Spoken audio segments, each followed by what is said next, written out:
Taking the heat off Ryanair for a while, Britain's Monarch Airlines ceased trading on Monday in the biggest airline collapse of its kind in the UK, leaving about 2,000 employees out of work. Specially chartered planes had to be deployed to pick up 110,000 stranded passengers. The 50-year-old airline was hit hard by advice to tourists not to travel to Tunisia and Egypt's Red Sea resorts after terrorist attacks. While the decimation of Turkey was also part of the root cause, Chief Executive Andrew Swaffield wrote in a letter to staff. The fall of sterling also sent Monarch's dollar-purchased fuel and aircraft bills soaring, meaning Brexit is partly to blame. 10% rise in passenger traffic in September for Ryanair compared to the same month last year, despite flight cancellations. 97 the load factor for the airline last month, up 2 percentage points, meaning its flights were, on average, an astonishing 97% full. €50 million Ryanair currently estimates that the cost of its flight cancellation debacle will be less than this. It still forecasts an annual net profit of €1.4 billion, €1.45 billion, give or take a few scratch cards. Did you mean habituation? No, Google dubitation. You know, doubt or uncertainty or hesitation, formal, archaic, 15th century, but how might it be used in a sentence I don't think I have ever known, so many to be sunk in gloom and dubitation about Britain and the world, the UK Foreign Secretary Boris Johnson told the Conservative Party conference on Tuesday.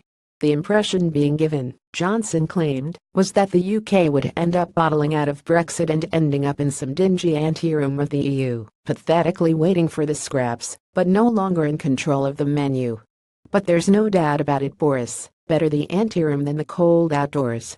Tim Sloan, the chief executive of American bank Wells Fargo since last October, and previously its chief operating officer, was this week's recipient of the now familiar, but still scathing criticism, that he must be either guilty of uselessness or corruption.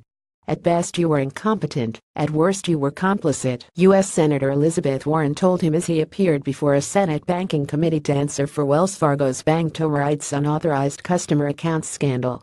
Sloan responded to Warren's call for him to be fired with the claim that he was the right man for the job because he had been at Wells Fargo for 30 years and was busy making fundamental change since succeeding the last CEO.